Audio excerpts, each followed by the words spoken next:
Kali ini saya mau bicara soal tokoh Islam bernama Khalid Basalamah. Dia adalah dai terkemuka yang ceramah-ceramahnya memikat mungkin jutaan orang Islam di Indonesia. Namun bukannya tanpa kontroversi. Di beberapa kali kesempatan kehadirannya ditolak oleh Nahdlatul Ulama. Salah satu hal yang dijadikan alasan NU menolaknya adalah karena dia dianggap Wahabi. Wahabi adalah aliran dalam Islam yang berasal dari Arab Saudi, sangat konservatif sehingga sekarang pun sudah ditolak oleh kerajaan Saudi. Bagi kaum Wahabi, umat Islam di seluruh dunia harus selalu mengikuti apa yang dilakukan di Saudi, tanah kelahiran Islam, di abad ke-7 saat Nabi Muhammad masih hidup. Semua praktek kebudayaan yang tidak sesuai dengan apa yang dilakukan di Saudi harus disingkirkan. Kaum Wahabi juga sangat kaku mengikuti apa yang mereka percaya sebagai ajaran Islam yang termuat dalam Al-Quran dan Sunnah, yaitu rekaman ucapan, tindakan, kebiasaan, dan sikap Nabi ketika dia masih hidup. Buat mereka, hukum Islam itu tidak bisa ditafsirkan ulang sesuai perkembangan waktu dan tempat. Pokoknya kalau di zaman Nabi pencuri harus dipotong tangannya tanpa melalui lembaga pengadilan yang baku misalnya, ya pencuri di zaman sekarang pun harus dipotong tangannya. Di Indonesia, ustadz-ustadz Wahabi sering menyerang amalan yang dilakukan warga NU, misalnya saja Maulid Nabi, tahlilan, ziarah kubur, dan sebagainya. Bagi kelompok Wahabi, tradisi-tradisi ke-Islam NU itu adalah menyimpang dan sesat. Bagi kelompok Wahabi, pelaku amalan-amalan itu akan masuk neraka. Kalau keyakinan itu hanya disampaikan secara internal, mungkin masih bisa diterima. Masalahnya, Khalid dan para pemuka Wahabi lainnya lazim mengutarakan pandangan-pandangannya secara terbuka kepada publik. Itu yang membuat banyak tokoh NU geram dengan mereka. Untuk itu kali ini saya ingin mendiskusikan beberapa pernyataan Khalid yang mungkin bagi Anda juga terasa mengganggu. Tapi sebelum lebih jauh, saya jelaskan dulu bahwa saya tidak ingin memusuhi Khalid. Tentu saja Khalid boleh menafsirkan ajaran Islam dengan cara yang ia yakini benar. Saya sangat percaya dengan hak manusia untuk mengekspresikan pandangannya secara terbuka, walaupun pandangan itu terasa kontroversial, janggal, atau aneh. Tapi saya juga percaya bahwa siapapun harus bisa mendiskusikan dan mengkritik pandangan tersebut secara terbuka. Karena itu, video saya kali ini hendak saya gunakan untuk menunjukkan mengapa saya banyak tidak setuju dengan pandangan-pandangannya. Coba Anda perhatikan sejumlah ajaran Khalid. Dia misalnya meminta umat Islam jangan memelihara kucing. Menurut Khalid, kucing adalah hewan bertaring dan karena itu tak boleh dipelihara. Hukum kencing kucing juga sama dengan kencing manusia, sama-sama najis, sehingga harus selalu dibersihkan.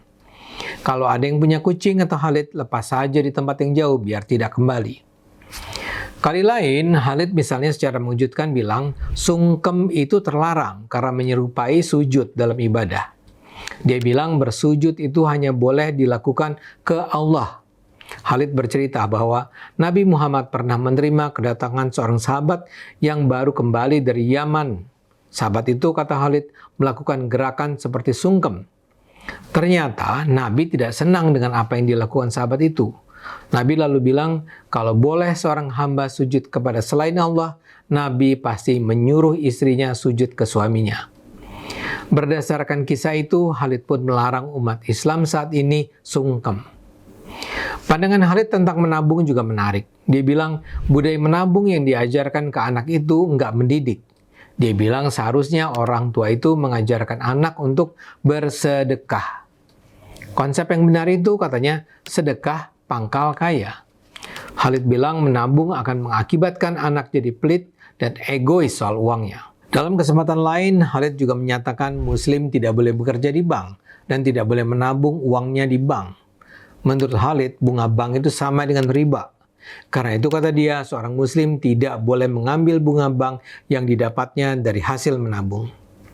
Khalid juga minta Muslim tidak bekerja di bank. Itu karena Muslim yang bekerja di bank akan terlibat dalam aktivitas yang dilarang dalam Islam. Dia bahkan menganggap bekerja di bank setara dengan berzina dan minum alkohol. Salah satu video Khalid yang lain yang mengejutkan adalah soal kencing unta. Dalam video itu, Khalid mengutip hadis atau pernyataan Nabi Muhammad yang bilang kencing unta boleh diminum. Di ceramah itu, Khalid juga bilang perempuan Ansar, penduduk Madinah, bisa pakai kencing unta untuk menyuburkan rambut mereka. Rangkaian contoh yang saya sebut mudah-mudahan cukup untuk menunjukkan betapa bermasalahnya pandangan-pandangan Khalid. Contoh lainnya masih banyak lagi. Dia misalnya pernah meminta umat Islam tidak mempertahankan budaya wayang dan bahkan tidak melantunkan lagu Indonesia Raya. Jadi bisa dipahami kalau banyak yang khawatir dengan popularitas Khalid. Saya sendiri seperti tadi saya katakan menganggap adalah hak Khalid untuk mengungkapkan pandangannya. Tapi kita juga harus terbuka membicarakan apa yang bisa diakibatkan oleh pandangannya itu. Pandangan Khalid tentang wayang, tentang sungkem atau Indonesia Raya bisa menyebabkan bangsa Indonesia menjauh dari akar budayanya. Padahal pandangan Khalid tentang 3 hal tersebut sangat perlu diragukan rasionalitasnya. Atau soal bunga bank sebagai riba. Dalam Islam, ulama sepakat bahwa riba itu haram, tapi yang menganggap bunga bank itu riba cuma minoritas. Misalnya saja para ulama Mesir yang terhimpun dalam Darul Ifta, yaitu semacam majelis fatwa yang diakui negara, memang pernah mengharamkan bank pada tahun 82. Tapi fatwa itu direvisi pada 2003. Kebanyakan ulama menganggap bunga bank itu bukan riba, tapi hasil share keuntungan. Kalau riba itu kan cenderung eksploitatif. Misalnya saja pinjaman online. Bunga pinjamannya tinggi sekali dan kalau tidak terbayar akan terus bertambah dengan sangat cepat sampai akhirnya mencekik si peminjam. Sebaliknya, bank justru ingin peminjam bisa benar-benar membayar pinjamannya. Bank bahkan memberikan syarat-syarat agar hanya peminjam yang punya kemampuan melunasi utangnya yang berhak memperoleh pinjaman. Bunganya pun diputar kembali untuk mendanai kegiatan-kegiatan produktif. Jadi kalau dilihat begitu, bunga bank sama sekali tidak sama dengan riba. Atau terakhir soal kencing unta. Mengganjurkan kencing unta itu berbahaya. WHO atau Badan Kesehatan Dunia pernah melarang masyarakat mengkonsumsi kencing unta pada 2015. Larangan ini dikeluarkan untuk mencegah masyarakat terkena penyakit saluran pernafasan Middle East Respiratory Syndrome atau MARS yang saat itu lagi mewabah. Jadi dalam hal ini kita perlu berhati-hati menginterpretasikan sunnah Nabi yang dipercaya Khalid. Tapi pada akhirnya kehadiran ulama seperti Khalid ini merupakan bukti mengapa sangat penting bagi umat Islam mempelajari agama dengan akal. Seperti tadi saya katakan, adalah hak Khalid untuk menyebarkan pandangan-pandangannya. Adalah hak Khalid untuk berdakwah. Kita tidak perlu melarangnya. Tapi kita perlu mempelajarinya dengan sikap kritis. Karena hanya melalui diskusi terbuka secara kritis, kebenaran bisa kita capai.